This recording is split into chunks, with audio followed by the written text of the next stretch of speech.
आज का रात्रि क्लास है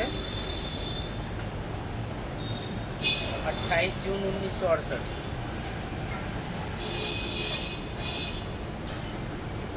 बाप दादा पूछते हैं अपन को स्वदर्शन चक्रधारी कौन समझते हैं, क्योंकि स्वदर्शन चक्रधारी बनेंगे तो अपनी आत्मा के 84 जन्मों का साक्षात्कार होगा, बुद्धि का साक्षात्कार होगा, क्योंकि लक्ष्मी नारायण बनने का है ना।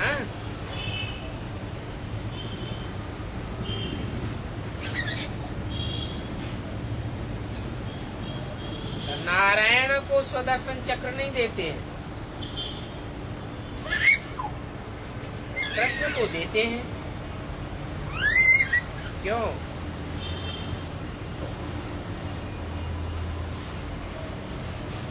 कृष्ण की ग्लानि है, नारायण की शास्त्रों में भी कोई ग्लानि नहीं है। क्यों ग्लानि नहीं है? क्योंकि नारायण संपूर्ण स्टेज का यादगार है और कृष्ण को सुदर्शन चक्र दिया है। इसका मतलब है कि वो अपने 84 के चक्र को बार बार स्मृति में लाते हैं।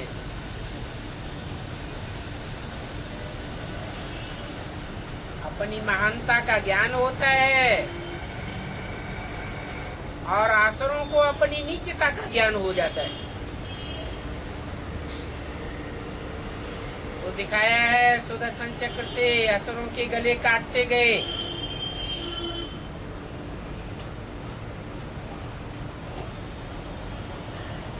राधा को सुदर्शन चक्र नहीं दिया है, कृष्ण को दिया है। राधा को क्यों नहीं दिया?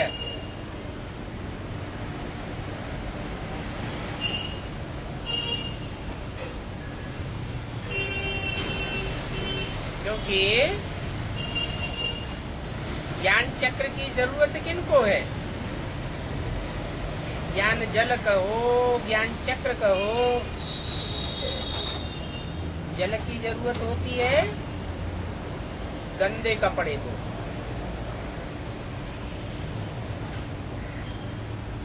राधा तो जन्म जन्मांतर की स्वच्छ है।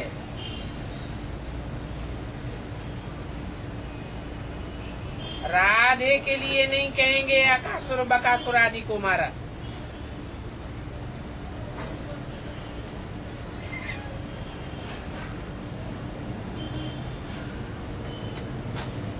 अकासुर बकासुर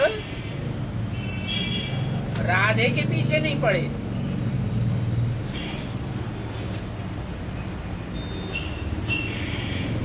भला ऐसे क्यों कहते हैं, क्यों दिखाते हैं? कृष्ण को सुदर्शन चक्र दिया, राधे को नहीं दिखाते हैं। कृष्ण ने अकासुर बकासुर को मारा तो राधे को क्यों नहीं देते हैं? वास्तव में अभी प्रैक्टिकल में क्या है?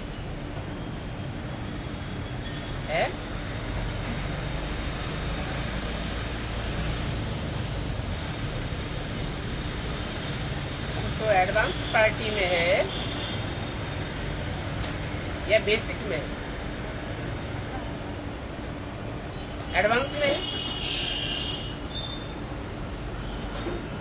और राधे तो बेसिक में है। बेसिक का बच्चा छोटा होता है, महात्मा होता है, बड़ा तो है नहीं।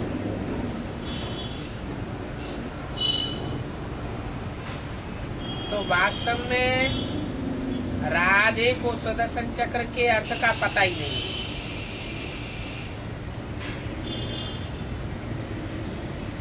जैसे और बेसिक वाले ब्राह्मण हैं, उनको सुदर्शन चक्र के विस्तार का पता ही नहीं है।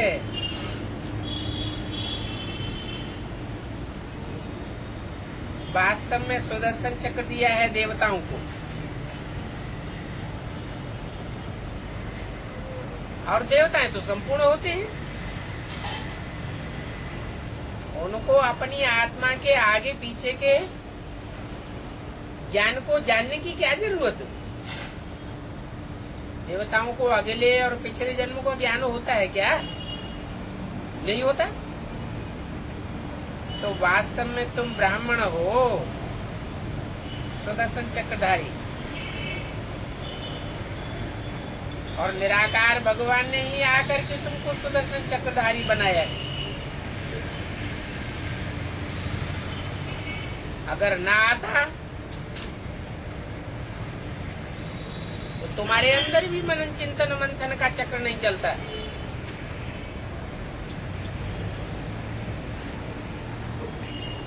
तो देखो, और तो कोई ऐसे प्रश्न पूछ ही नहीं सकता कि राधे को सुदर्शन चक्र क्यों नहीं दिया है, कृष्ण को सुदर्शन चक्र क्यों दिया है। बनी बनाई बन रही, अब कछु बननी ना है। माने राधे ने 63 जन्मों में ऐसे व्यभिचारी कर्म नहीं किए हैं जो उनको ज्ञान की गहराइयों में जाना पड़े। कृष्ण को दिखाते हैं काला, राधे को काला नहीं दिखाते हैं।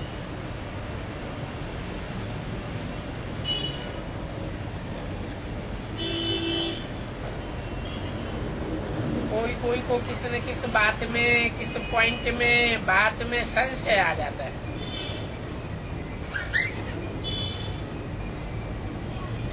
परंतु सब प्रकार के संशय आने से पहले मुख्य बात है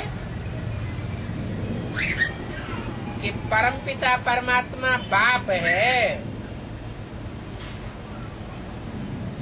और बाप का परिचय अगर बुद्धि में पूरा बैठ जाए तो कोई भी प्रकार का संशय नहीं रहेगा।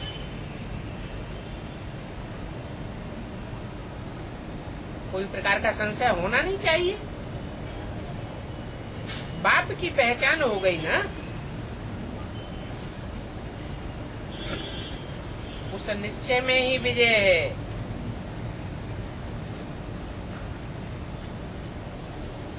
जिनको बाप के ऊपर ही निश्चय नहीं बैठता वो स्वर्ग में नहीं आवेंगे।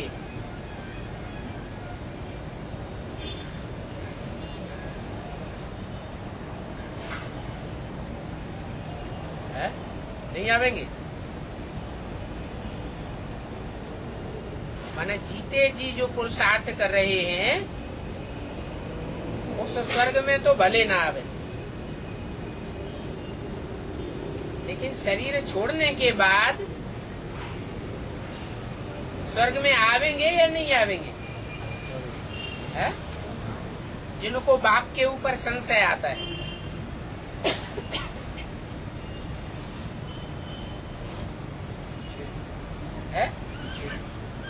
संशय आता है, माना निश्चय भी तो हुआ है।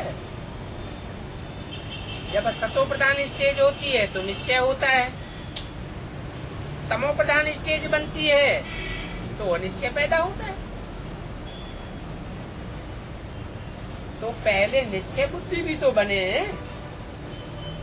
तो जो निश्चय बुद्धि बने वो स्वर्ग में नहीं आवेंगे।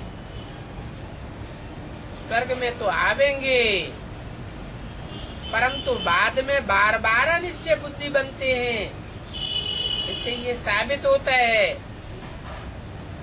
कि औरों के प्रभाव में आने वाले हैं, यहाँ भी औरों के प्रभाव में आ जाते हैं। बाप की वाणी के प्रभाव में नहीं रहते सदाकाल।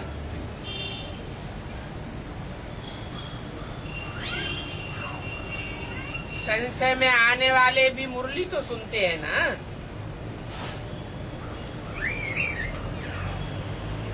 अभी तुम बच्चों की प्रजा ढेर की ढेर बन रही है।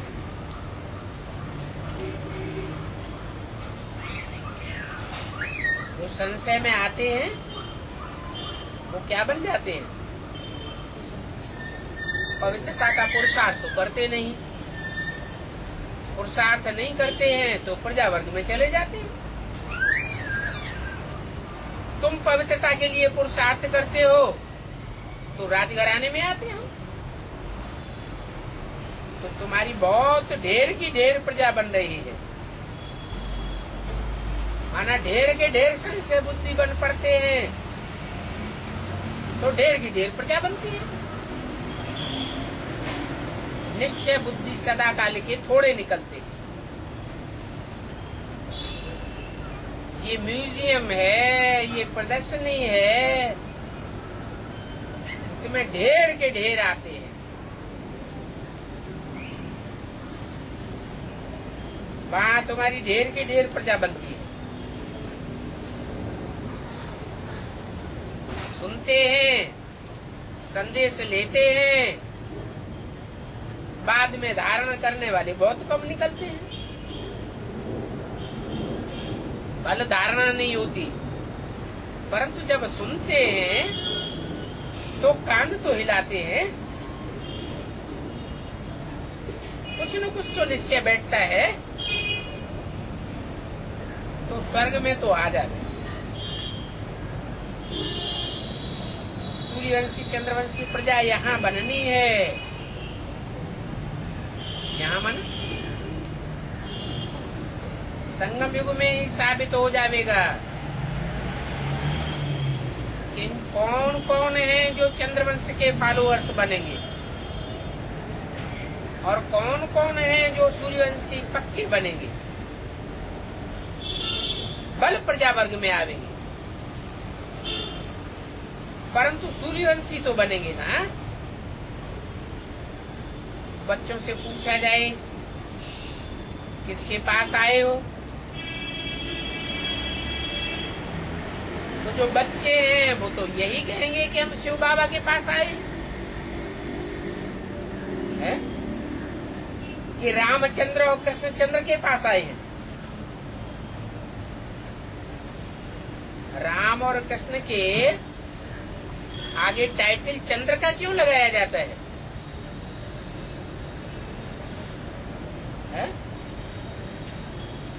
क्योंकि राम की आत्मा भी फेलियर बनती है, कृष्ण की आत्मा भी फेलियर बनती है। ऐसा अहंकार कोई न करे कि माया मेरे को फेल नहीं करती है। सत्युग में जितने भी आते हैं देवात्माएं, वो सब पहले सूर्यवंशी और बाद में त्रेता में चंद्रवंशी तो बनते हैं ना।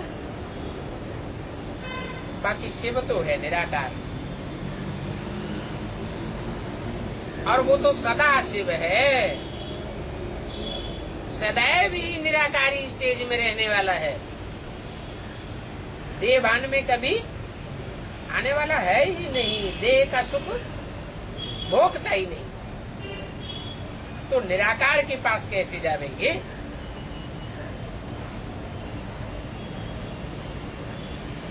इसके पास जाएंगे। पास और दूर जाना किसके लिए होता है? साकार के लिए या निराकार के लिए? साकार के लिए कहेंगे। बाकी शिव तो जो निराकार है, जिसकी बिंदी का ही नाम शिव है, वो तो शरीर छोड़ करके मुक्तिधाम वापस चले जाते हैं।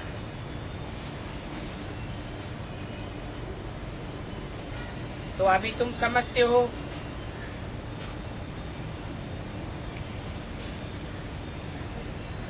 कि जो सदाशिव है, निराकार है, वो भी भाग्यशाली रथ में आते तो है ना, कि सदैव निराकार रहते हैं। रथ में तो आना पड़े, और भाग्यशाली रथ भी मनुष्य का ही होगा। क्यों? भगवान के तो शास्त्रों में जानवरों के भी अवतार दिखाए हैं। वो क्यों दिखाए?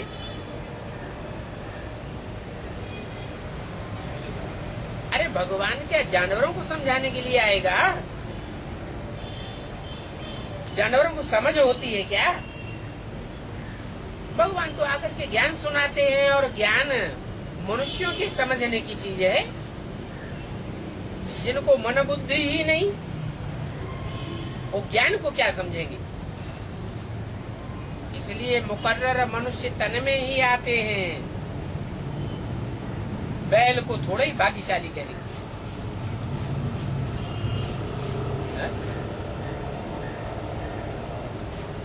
भाग्यशाली किसको कहेंगे? मनुष्य तन को भाग्यशाली दुर्भाग्यशाली कहा जाता है, या जानवरों को भाग्यशाली दुर्भाग्यशाली कहा जाता है? जानवरों को कोई भाग्यशाली कहेगा? वो तो है ही दुर्भाग्यशाली। मनुष्य नर से देवता बनता है। जानवरों की आत्मा तो फिर भी सत्युग में जाकर के क्या बनेगी? जानवर ही तो बनेगी, देवता तो नहीं बन जाएगी। बाप कहते हैं अभी तुम बच्चे पदमा पदम भाग्यशाली हो।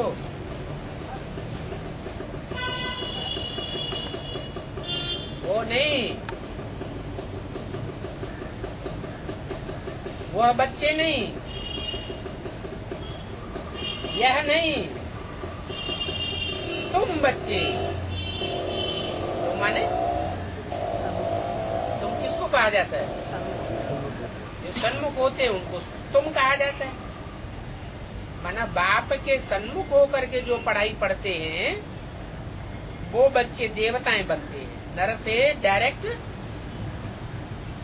डायरेक्ट इसी जीवन में नारायण बनते हैं, और भगवान उनको बनाते हैं। तो देवताओं को पद्म की निशानी देते हैं। पद्म माना कमल का फूल। उन देवताओं ने अपने जीवन में जीते जी ऐसा पुरुषार्थ किया है नरतन से कि कीचड़ की दुनिया में रहते हुए भी बुद्धि कीचड़ से उपराम बन करके रहती है। ये निशानी कहाँ की यादगार है? सतयुग की। सतयुग में तो कृष्ण की आत्मा जन्म लेगी। वहां पद्म की निशानी की क्या बात है? उन्होंने कोई ऐसा पुरुषार्थ नहीं किया। कैसा?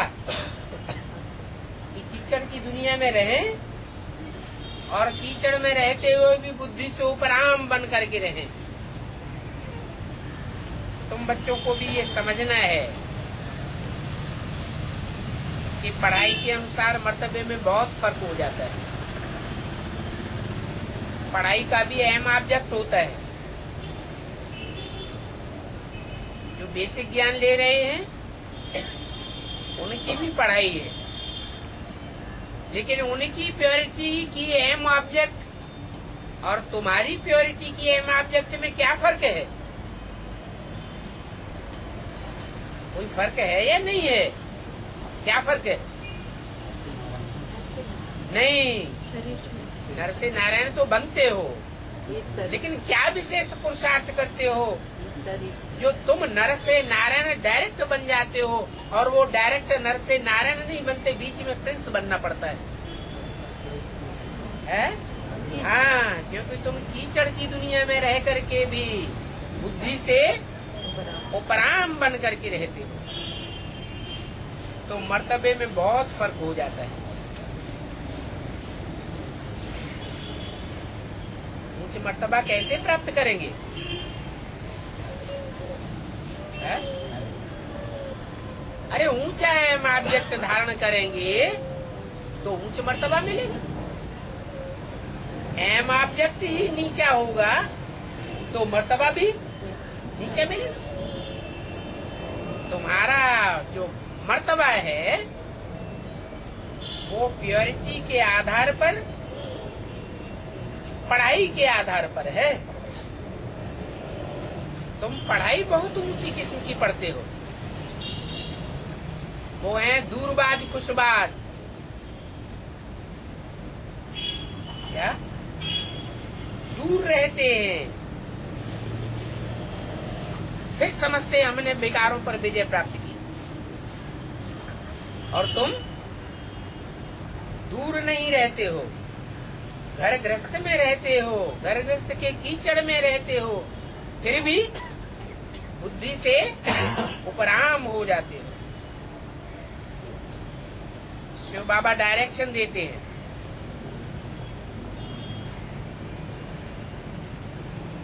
कि ये चित्र बनाओ। बहुत बच्चे आकर के मेरे से ज्ञान लेंगे, तो शिव बाबा ब्रह्मा को डायरेक्शन देंगे या तुम बच्चों को डायरेक्शन देंगे?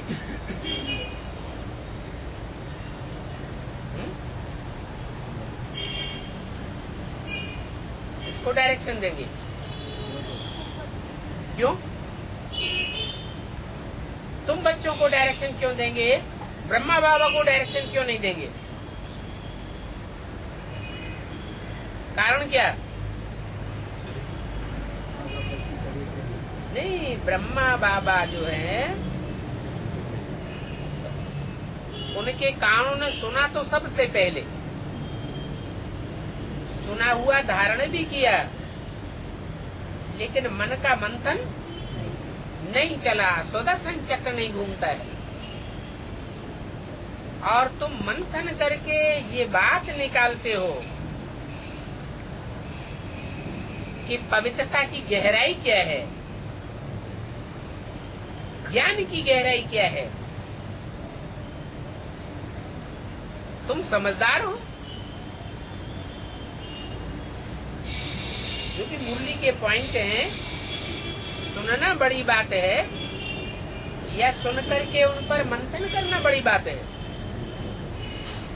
मंथन करना बड़ी बात है। मंथन करके जो मक्खन निकलता है, उस मक्खन को, उस सार को जीवन में धारण करना, यही बड़ी बात है।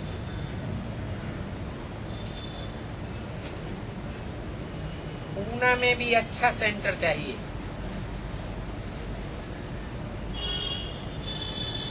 परंतु कोई से मांगना नहीं है कि हमें सेंटर दे दो।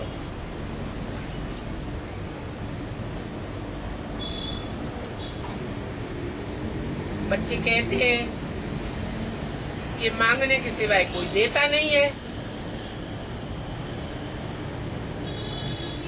बाप कहते हैं मांगने से मरना भला।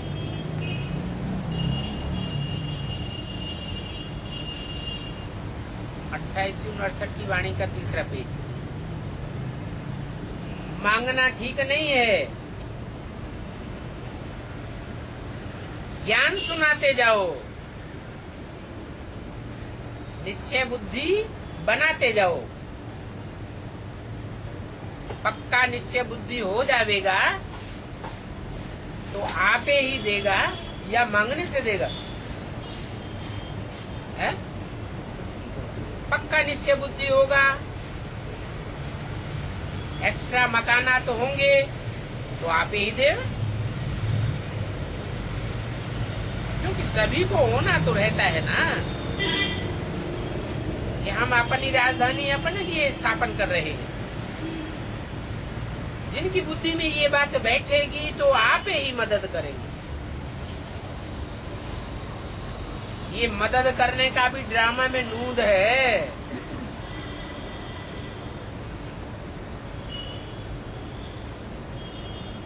मांगना ठीक नहीं है। ड्रामा में कोई बच्चे राइट कदम को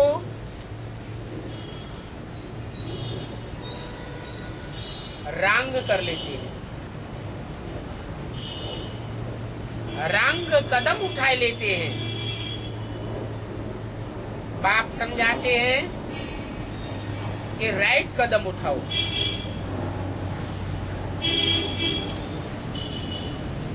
भक्ति मार्ग में चंदा आदि मांगते हैं,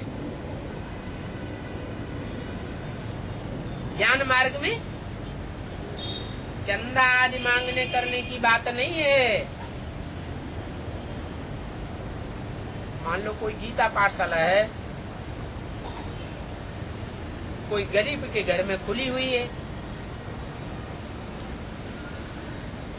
और उनके पास टीवी आदि नहीं है। जिज्ञासु मिलकर के कहते हैं कि हम इतना देंगे, हम इतना देंगे। क्लास टीचर को बताते हैं कि टीवी खरीद लो, तो उसको चंदा कहेंगे। क्या कहेंगे? ये भी तो चंदा हुआ ना। चंदा चीरा नहीं करना है।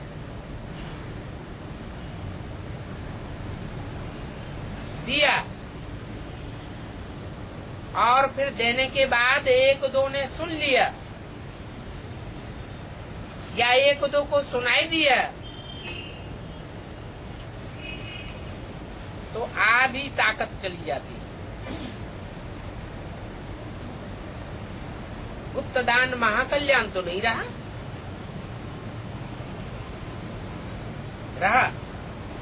नहीं रहा। बाप गुप्त है और बाप का ज्ञान भी गुप्त है। हर एक बात गुप्त है। तुम ब्राह्मणों का दान, मान, पद, मर्तबा सब कुछ गुप्त है।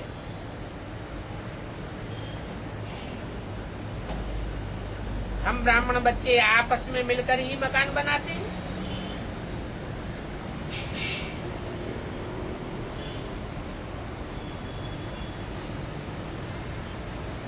हमारा परिवार है ना, हम औरों से क्यों मांगे? मांगना नहीं।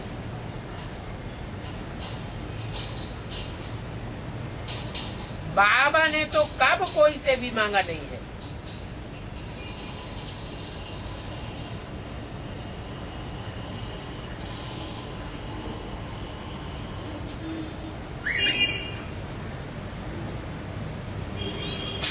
ब्रह्मा बाबा के जमाने में भी इतने सेंटर्स खुले, क्या कोई से मांगा? मांगा कोई से नहीं। बच्चे तो बहुत हैं।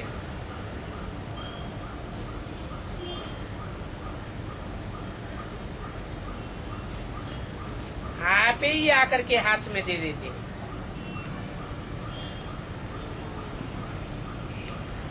परंतु बाबा कब हाथ ऐसे नहीं करते।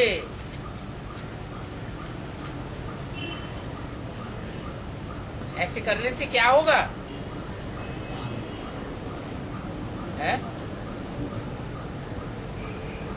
भक्ति मार्ग में बाबा को क्या कहते हैं? दाता है या लेता है? वो तो दाता है।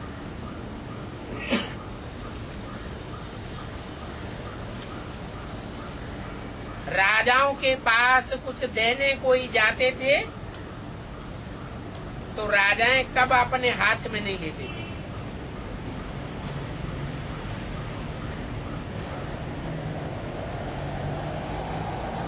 कितने लोग उनके हाथ में गिन्नियां जाकर बैठ रखते हैं।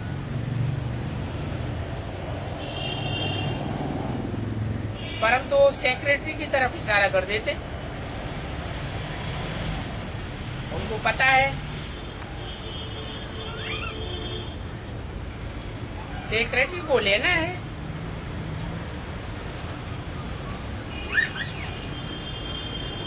इशारा करेगा, लो या नहीं लो। खुद हाथ नहीं लगाते। तो ये भी बाप दाता है। और देने वाला दाता तुम बच्चों को भी देते हैं। बच्चों को कब ऐसे नहीं समझना चाहिए कि हम शिव बाबा को देते हैं, नहीं।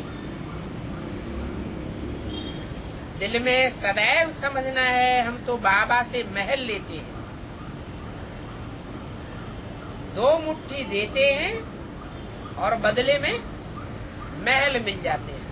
शास्त्रों में क्या गायन है, किसका गायन है? सुदामा का गायन है। 2 मुट्ठी चावल मिसाल है ना। बाबा ने तो सिर्फ इसमें प्रवेश किया है।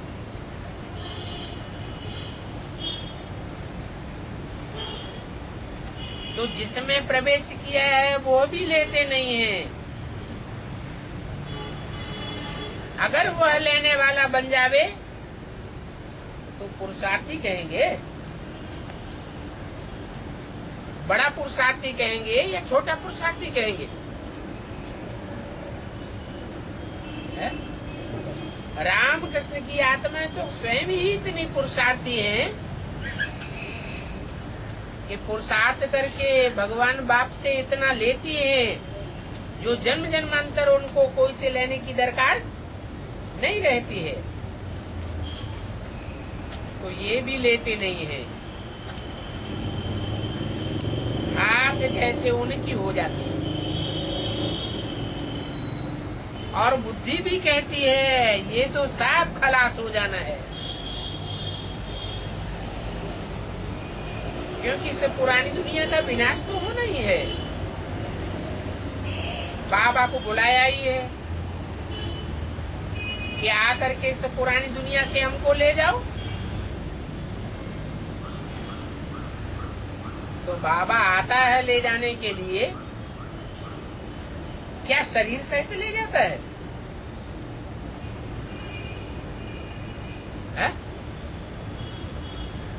शरीरों को ले जाता है, आत्मा को ले जाता है। धन दौलत ये शरीर के साथ जुड़ी हुई है या आत्मा के साथ जुड़ी हुई है? बाबा आया हुआ है, जरूर ले जावेगा और जाना भी जरूर है। ये दुनिया भी नई से पुरानी, फिर पुरानी से नई दुनिया बननी ही है। तुम बच्चे जानते हो, दुनिया वाले नहीं जानते हैं कि स्थापना तो होनी ही है। इस स्थापना को कोई रोक नहीं सकता। और गायन भी है, ब्रह्मा द्वारा स्थापना गायन है। गायन कहाँ पूरा हुआ? ब्रह्मा ने तो शरीर छोड़ दिया। जब द्वारा ही चला गया, मीडिया ही चला गया, तो स्थापना कैसे होगी?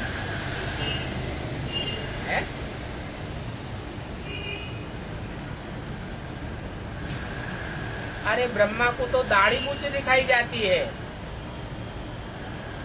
और दाढ़ी मूछ वाले जितने भी हैं वो सब दुर्योधन दुशासन है। उनके द्वारा स्वर्ग के गेट नहीं खुलवाते। ये ब्रह्मा भी दाढ़ी मूछ वाला जब शरीर छोड़ करके कोई माता के तन में प्रवेश करता है, तब माता के द्वारा जगदम्बा बनता है। तब जगदम्बा के रूप में पूजा होती है। फिर जगदम्बा कहो चाहे ब्रह्मा कहो, ब्रह्मा माने भी बड़ी माँ, जगदम्बा न माने भी संसार की, जगत की बड़ी से बड़ी माँ। तो ये बहुत सहज बात है, ब्रह्मा द्वारा स्थापना। और ये भी पक्की बात है कि बाप के रूप में एक के सिवाय और कोई दूसरे में प्रवेश नहीं करते हैं।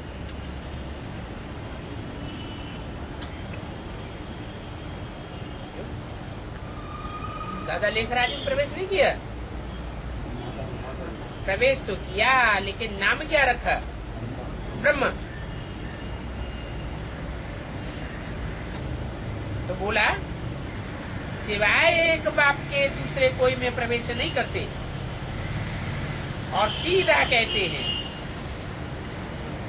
कि जिसमें भी प्रवेश करता हूं ये अपने जन्मों को नहीं जानते,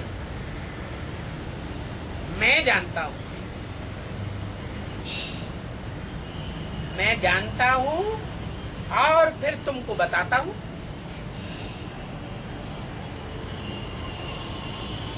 अनेक जन्मों की गुह्यता की बात मैं जानता हूं तो तुमको बताता हूं, जानता नहीं हूं तो बता भी नहीं सकता।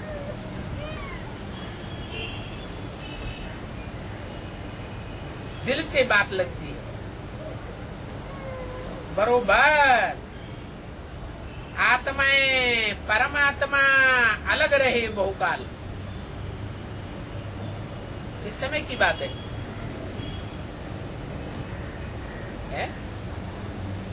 5000 साल पहले की बात है?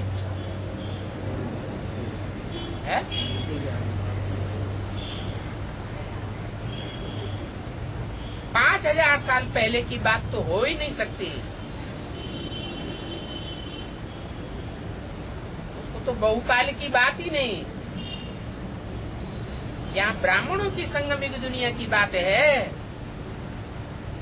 कि जो आत्मिक स्थिति में स्थित होने वाले बच्चे हैं, आत्मिक स्थिति का पुरुषार्थ करने वाले बच्चे हैं, वो यज्ञ के आदि में भी थे और अभी अंत में भी बहुत लंबे समय के बाद फिर आकर के परमात्मा बाप से मिलते। परम पिता नहीं कहा, क्या कहा? परमात्मा। अर्थात आत्माओं के बीच में जो परम पाठधारी है उस बाप से आकर के मिलते हैं। हम आत्माएं पहले पहले आते हैं, जो पहले पहले आते हैं वो ही पहले पहले जुदा होते हैं। यज्ञ के आदि में भी पहले पहले आए थे, फिर जुदा कौन हुए? जो आए थे वो पहले जुदा हुए, फिर पहले पहले मिलेंगे। सिद्ध होता है कि ऐसे बच्चे ही पूरे 84 जन्म लेते हैं। बाप खुद कहते हैं कि ब्राह्मण कुल की स्थापना करता हूं, और ब्राह्मण कुल में भी नौकरियां होती हैं, उनकी नौकरियां होती है ना भक्ति मार्ग में, तो नौकरियों को स्थापन नहीं करता हूं, इतनी पूरी स्थापन करता हूं। सूर्यवंश और चंद्रवंश की स्थापना करता हूं, बाकी सब का विनाश हो जाता है। अधूरे ब्राह्मण बनते हैं तो अधूरे देवता बनते हैं, कम कला के अधूरे देवता बनेंगे तो द्वापर में दूसरे धर्मों में जाकर कन्वर्ट हो जाएंगे। तो मैं आकर के 3 धर्म स्थापन करता हूं। कौन कौन से?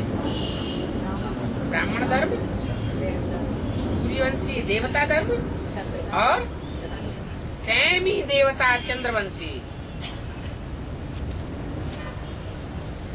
कौन से युग की बात है?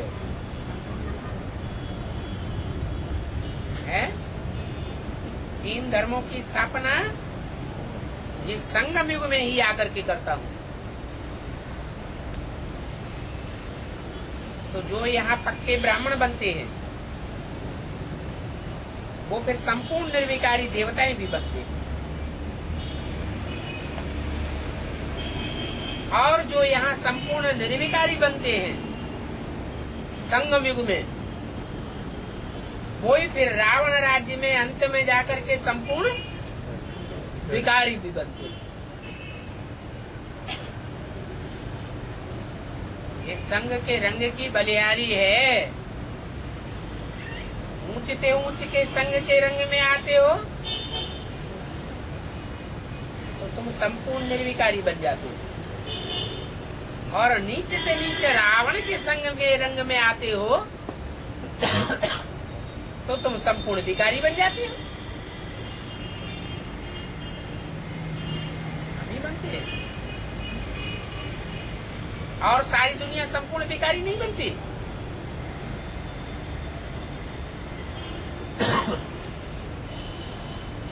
अरे राजा का बच्चा हो और साधारण प्रजा का बच्चा हो, होते हैं ना, और दोनों ही कुसंग में आ जाएं। राजा का बच्चा भी कुसंग में आवे और जो प्रजावर्ग के बच्चे हैं वो भी कुसंग में आवे, तो ज्यादा नीचे कौन गिरेगा? क्यों है? नहीं, संग तो दोनों का लगता है। प्रजावर्ग वालों को भी संग का रंग लगता है, राजा के बच्चों को भी संग का रंग लगता है, लेकिन जो राजा का बच्चा है वो ज्यादा नीचे क्यों गिरता है? नहीं, क्योंकि उसमें ज्यादा ताकत है।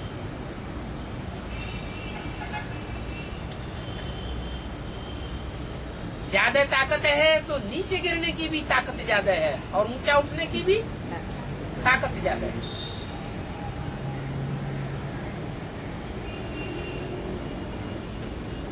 तो तुम ही फिर संपूर्ण विकारी बनते हो, फिर निर्विकारी बनते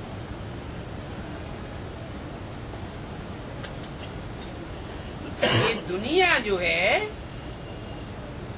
सारी दुनिया के लोग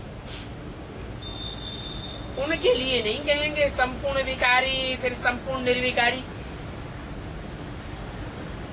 बनते हैं क्या? क्रिश्चियंस के लिए कहेंगे कि संपूर्ण विकारी संपूर्ण निर्विकारी बनते हैं? बनते हैं? नहीं बनते। क्रिश्चियंस देश हैं,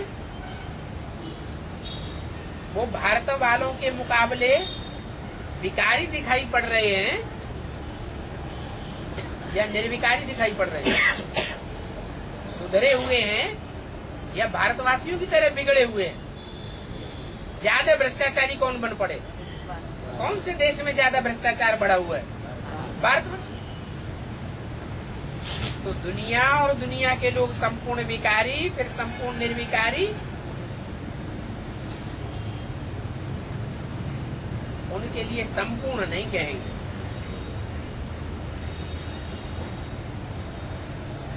तुम बच्चों को तो बहुत खुशी होनी चाहिए, तुम पढ़ रहे हो, पढ़ करके जब पूरा करेंगे तो तुम ट्रांसफर हो जाओगे। जैसे बेसिक पढ़ाई पढ़ रहे थे, बेसिक पढ़ाई पढ़ करके जब तुमने पूरी की, प्राइमरी स्कूल में पढ़ते हैं, पढ़ाई पूरी होती है कि नहीं? तुम ट्रांसफर हो गए, क्लास भी बदल गया, स्थान भी बदल गया और टीचर्स भी बदल गए। तो ये बेहद की बातें हैं।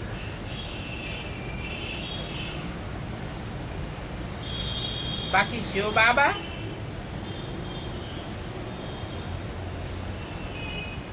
बल कहते हैं शिव, और फिर लगा हुआ है बाबा, दोनों शब्द लगे हुए हैं। शिव माने बिंदी, ज्योति बिंदु निराकार, और बाबा माने साकार। बल कहते हैं शिव बाबा, परंतु जब शिव बाबा कहते हैं तो इंट्रोड्यूस शिव की आत्मा की तरफ करते हैं या जिस तन में प्रवेश किया है प्रजापिता की तरफ इंट्रोड्यूस करते हैं? तो जिस शिव की तरफ इंट्रोड्यूस करते हैं वो निराकारी है, निराकार है या साकार होता है? यानी साकार में उसकी बुद्धि धरी रहती है? नहीं, साकार में निराकार वो तो ठीक है प्रवेश करने के आधार पर, लेकिन उस ज्योति बिंदु आत्मा शिव की बुद्धि जो है वो साकार में धरी रहती है? नहीं धरी रहती। तो प्रवेश करने के बावजूद भी उपराम ही रहता है, इसलिए शिव बाबा को कभी साकार नहीं कहेंगे। शिव बाबा तो सदैव ही क्या है? सदैव निराकार है। शिव बाबा तो साकार हो न सकते, क्योंकि शरीर तो इनका है ना। शिव बाबा का अपना शरीर तो है ही नहीं। बाप कहते हैं मैं इनमें प्रवेश करता हूँ, इनमें रामकृष्ण में प्रवेश तो करता हूँ, परंतु मुझे देहधारी नहीं कहेंगे। देहधारी माने देह में जिसकी बुद्धि धरी रहे। शिव की बुद्धि कभी देह में धरी हुई नहीं है, देह को धारण नहीं करती है उसकी बुद्धि, सदैव उपराम रहने वाला है। तुम लिखते भी हो बाप दादा, और तुम संगम पर ही ऐसे कहते हो, बाप और दादा कंबाइंड। फिर कल्प के बाद ही कहें। बच्चों को समझ होनी चाहिए कि यह जो दादा है ये तो कुछ जान भी नहीं सकते। कौन है दादा? ब्रह्मा बाबा। जो ये दादा है, दादा माने बड़ा भाई, जो मनुष्य सृष्टि रूपी झाड़ है इसमें पहला पत्ता कौन है? ब्रह्मा, कृष्ण की सोल। तो जो बड़ा भाई है ये तो कुछ नहीं जान सकते, फिर जानता कौन है? बाप के लिए कहा है कि बाप जानता है, दादा कुछ नहीं जान सकते। ये भी तो तुम्हारे जैसा था ना, तो महिमा इनकी कुछ नहीं है। शास्त्रों में जो महिमा है इसकी है, जिनका पुरुषार्थ संपूर्ण होता है उनकी महिमा होती है, और जिनका पुरुषार्थ अधूरा रह जाता है उनकी महिमा नहीं होती है। तो महिमा इनकी कुछ नहीं है, महिमा तो एक की ही है जो हमको ऐसा बनाते हैं। माना महिमा एक बिंदी की है, ये कहेंगे? क्यों नहीं कहेंगे? बिंदी जो है उसकी महिमा भी कुछ नहीं और उसकी ग्लानि भी कुछ नहीं, वो तो निर्गुण है। निर्गुण की महिमा और ग्लानि की बात ही नहीं होती। महिमा और ग्लानि किसकी होती है? शरीरधारी की होती है। तो जिसे एक की महिमा है, जो हमको ऐसा लक्ष्मी नारायण जैसा बनाते हैं, उनको ही याद करना है, उनको ही याद करना है। दूर कह के इशारा किया, इनको याद नहीं करना है। किनको याद करना है? उस पुरुषार्थी जीवन को याद करना है। क्यों? क्योंकि ये दादा तो कुछ नहीं जानते, भले से इसके मुख से सारी मुरलियां सुनाई, परंतु ज्ञान की गहराई को ये जान नहीं सके। तो जिनको याद करना है, जिसकी याद से सब पाप भस्म हो जावेंगे,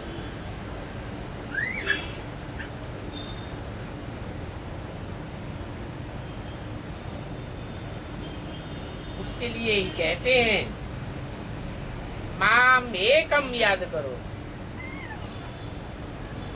क्या मतलब? माम माने मुझे एक बिंदी को याद करो। जब एक कहते हैं तो जरूर साकार की तरफ इंट्रोड्यूस करना होता है। बिंदी बिंदी आत्माएं तो सभी हैं, कैसे पता चलेगा कि इसे एक अमुक बिंदी को ही याद करना है? पता चलेगा? पता ही नहीं चलेगा। बिंदी आत्मा जब कोई स्पेशल शरीर में प्रवेश करके पार्ट बजावे, तब कहा जाए एक को याद करना है। उसकी याद से साफ पाप भस्म हो जाएंगे। मनुष्य को भगवान कहना,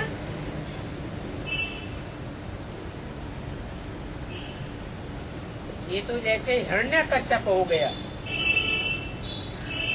या कौन हो गया हिरण्यकश्यप? मनुष्य। मनुष्य किसे कहा जाता है? मनु की औलाद को कहते हैं मनुष्य। मनु कहा जाता है मन को। तीन मूर्तियां हैं ना। एक मूर्ति का पार्ट है मन रूपी संकल्प चलाने का। दूसरी मूर्ति प्रकट होती है, उसका पार्ट है विनाश का। और तीसरी मूर्ति प्रकट होती है, उसका पार्ट है पालना का। तो जो मन रूपी मूर्ति है वो तो है ब्रह्मा, मनु। और मनु की औलाद हुआ मनुष्य। तो ब्रह्मा का पहला पुत्र कौन हुआ? कहते 4 पुत्र हुए ब्रह्मा के। सनातन, सनंदन, सनत कुमार। तो जो सनत कुमार था वो बहुत ज्ञानी था, मनन चिंतन मंथनशील था। उसको मनुष्य कहेंगे पहला। जो पहला मनुष्य बनता है वही पहला मनुष्य नर से नारायण बनता है, देवता। जो पहला देवता बनता है वो पहला क्षत्रिय बनता है, वही पहला वैश्य बनता है, वही पहला शूद्र बनता है। बाकी मनु की औलाद मनुष्य को अगर कोई कहे कि ये भगवान है,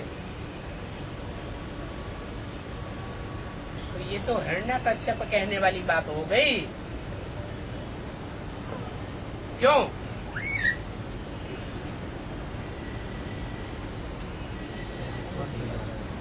हाँ, मनुष्य का तो मन चलायमान होता है, मन चंचल होता है। भगवान का मन चंचल होता है क्या? अरे देवताओं का ही मन चंचल नहीं होता है, तो भगवान का मन कहाँ से चंचल होगा? तो मनुष्य को भगवान नहीं कह सकते। कोई मनुष्य अपने को अगर कहे कि मैं भगवान हूं, या मेरे में भगवान प्रवेश करता है,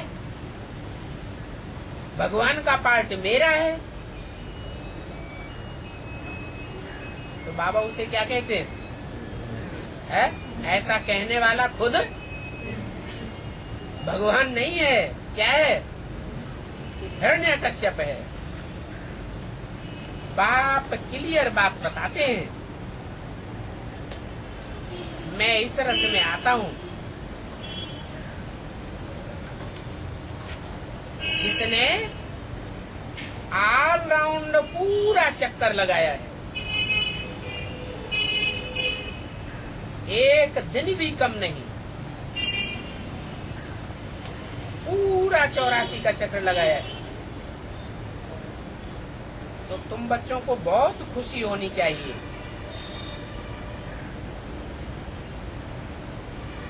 तुम बच्चों को तो कोई भी बात का डर नहीं है। डर किसको होता है? डर होता है उसको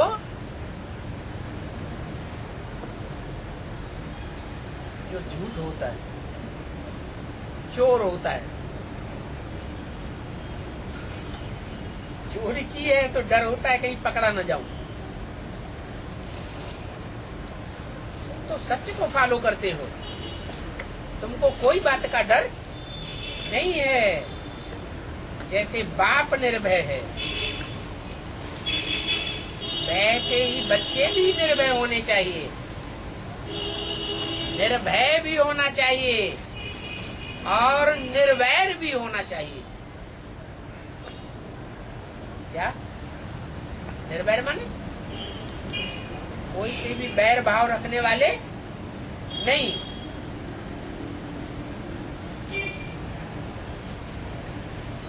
सबसे प्यार करने वाले, निर्भय। 500-700 करोड़ मनुष्य आत्माएं हैं, उनमें से कोई एक को वैर करता हो, ईर्ष्या द्वेष करता हो, बात ही न करता हो हमारी घृणा के, तो उसको विश्व कल्याणकारी कहेंगे? विश्व माने 500-700 करोड़ जो भी मनुष्य मात्र हैं, सबको आत्मिक दृष्टि से देखने वाला। तो तुम्हारा कोई से भी बैर नहीं है। दुनिया में तो सभी को एक दो से बैर रहता है। रहता है या नहीं रहता है? हा? रहता है। और उसकी निशानी क्या है? जिनको दुनिया में एक दो से बैर रहता है, उनकी निशानी क्या है? कैसे पता चलेगा कि ये निर्वैर है और ये बैर भाव रखने वाला है? झगड़ा। हाँ, जो निर्वैर होगा वो कोई से लड़ाई झगड़ा नहीं करेगा। क्यों नहीं करेगा? क्योंकि जानता है कि बाप आया हुआ है, दूध का दूध और पानी का पानी करने वाला आया हुआ है। हमको किसी से लड़ाई झगड़ा करने की क्या दरकार? दुनिया में तो कितना लड़ते झगड़ते रहते हैं। जब भारत को पाकिस्तान से अलग किया तो हिंदू मुसलमानों का कितना बैर लग पड़ा। क्या किया? हिंदुओं ने मुसलमानों को काटे मारा और मुसलमानों ने हिंदुओं को मार काटा।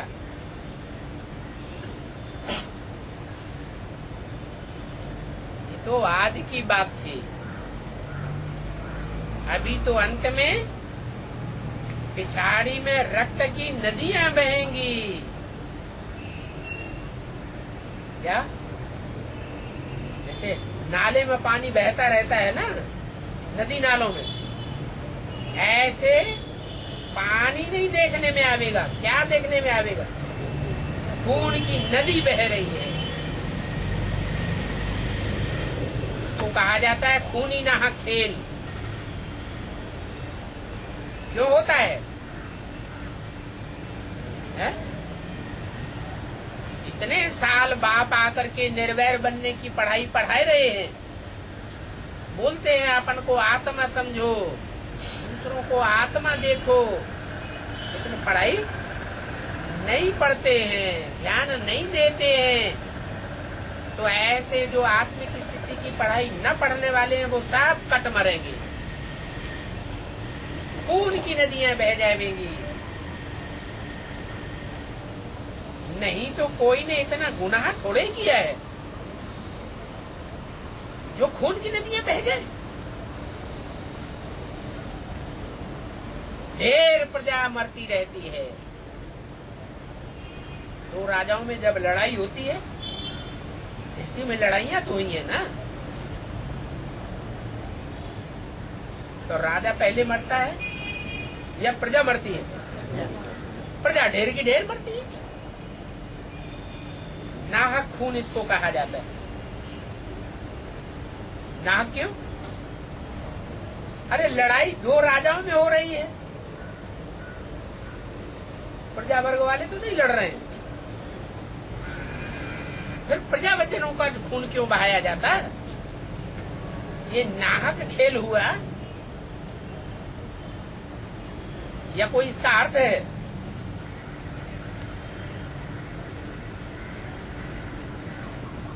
प्रजा का खून क्यों बहाया जा रहा है? नाहक प्रजा का खून बहाया जाता है। अभी तुम आत्माओं को तो प्यार रहता है परमपिता परमात्मा से, तो बेअभिमानी नहीं हो, आत्मा अभिमानी हो, इसलिए प्यार रहता है। तुम्हारा कोई शरीर से प्यार नहीं है, जानते हो। हर आत्मा हमारा भाई है। वो आत्मा भ्रकुटी के मध्य में रहती है, तो आत्मा को देखना चाहिए भ्रकुटी के बीच में, देह को क्यों देखना चाहिए? तो ये प्रैक्टिस करनी पड़े आत्मा को देखने की। सवेरे सवेरे ये प्रैक्टिस अच्छी करनी चाहिए, कूटना चाहिए उठते ही 10-15 मिनट, क्या कि मैं ज्योति बिंदु आत्मा हूँ, स्टार हूँ। जो भी सामने आए उसको किस रूप में देखें? स्टार के रूप में देखें। फाउंडेशन दिन का पक्का हो जाएगा तो सारा दिन आत्मिक स्मृति बनी रहेगी।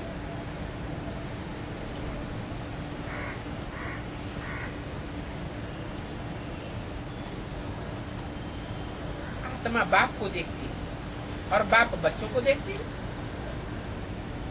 तो बाप को देखते देखते याद करते करते पाप कट जाते हैं।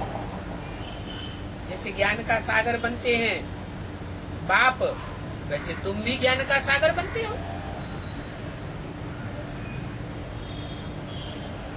और कोई फर्क थोड़ा ही है बाप में और तुम्हारे में।